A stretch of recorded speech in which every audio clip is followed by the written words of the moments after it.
Ever wonder why your customers aren't spending more? No matter how hard you try, you have set up cross-sells, bundled products and created recommended products. Yet your average order value just won't budge. Here's the thing, if your AOV isn't increasing, it's not because upselling doesn't work, it's because you probably are making a few common mistakes. And fixing them is easier than you think. In this video I'm going to reveal 4 things that you need to do to finally increase your average order value, with tips that actually work. But first, if you're new here, I'm Marc Uitterhoeve and I'm the CEO of the Uitterhoeve agency. We have been working with 7- and 8-figure stores for a very long time, for more than 8 years. And we have seen what actually helped them grow, what helped them get to that 1 million mark and beyond. And we have seen that a lot of 6-figure stores don't have what they have.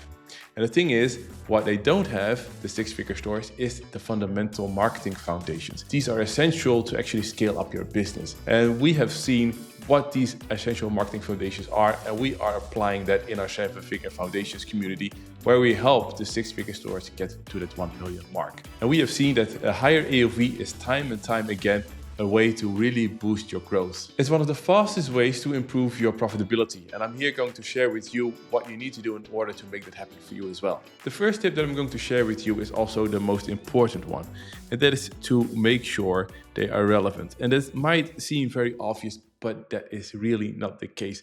Time and time again, I see a lot of cross-sells or upsells or bundles that are just not relevant to the customer. You need to be sure that what you're offering is also what your customer wants, and not just what would be good for your cash flow or what you think might be a good combination. And that sometimes will require you to do some research, but also sometimes it's just a matter of looking at your product and see what fits naturally together.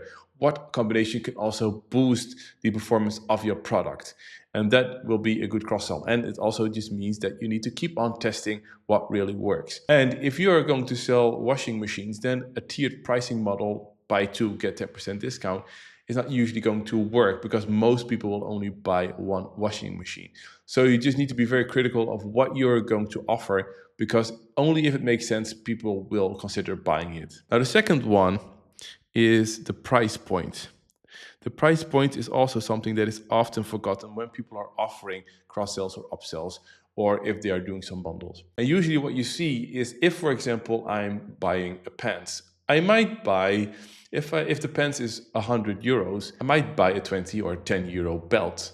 That is not a problem. But if I'm going to buy 100 euro worth of pants, I'm not going to spend another 80 euros on a shirt that maybe I actually didn't need.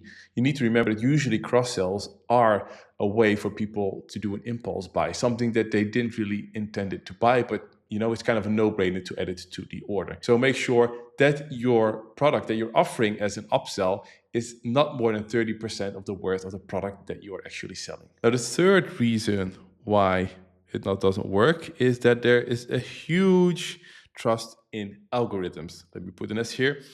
That is usually, it sounds very appealing. With machine learning or with AI, we can show the right product to the right customer at the right time. That's usually how they are advertised. And in theory, that is the most ideal solution. The problem is just that most brands aren't Amazon. You don't have that much volume for an algorithm or an AI to pick up the paths that people use or the products that people usually would combine when they are buying online. I could, for example, buy a laptop, and I could also at the same time buy a mobile phone, because I would need both. But it doesn't mean that all the other visitors on your site think the same. They might need something else, and you would need to find something that the majority of the people would have as a combination, and not just the 5 people that happen to buy something on your site and what the algorithm uses in their calculations. Trust me when I say that algorithms are worthless for most of the brands out there.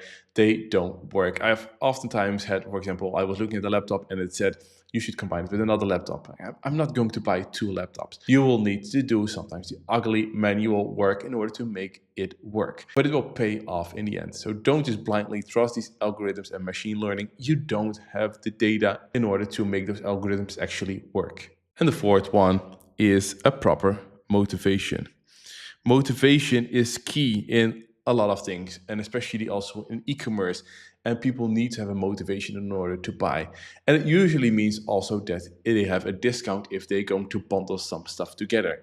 So you can also make pre-bundles already from things like 2 or 3 items that really go well together. And if they buy them altogether they would save a certain amount. Also mention clearly what they are saving. Usually for people that is a really big motivator to buy. You can even work also with urgency that something is there for a limited time, especially if it's a good offer. Or what you can also do, for example, is tiered pricing, especially if you are selling consumables, things that people will need regularly. If they buy in higher quantities, then they will get more discount. Also works really well with low ticket items that people can also use regularly. For example, a sponge. We had a client that sold these magic erasers for boats, and those were kind of sponges that you can use and they would erase the smudges on boats. And they did really well, made a lot of money with having these packs where you can just buy 10 of those magic erasers for a discounted price. These things work really well. So make sure that you also motivate people. You can also do, if you're offering an upsell, for example. So you have a laptop and you say, do you need more memory?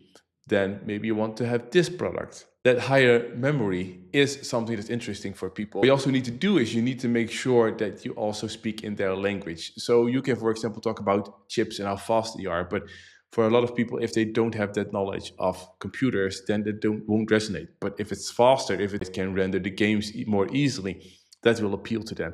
So if you say, hey, you want faster gaming, or you want to make sure that photo and video editing goes much smoother, maybe this laptop is better for you. So that is something that can motivate them to actually do that higher purchase, and not just by showing the product and say, hey, maybe you want this.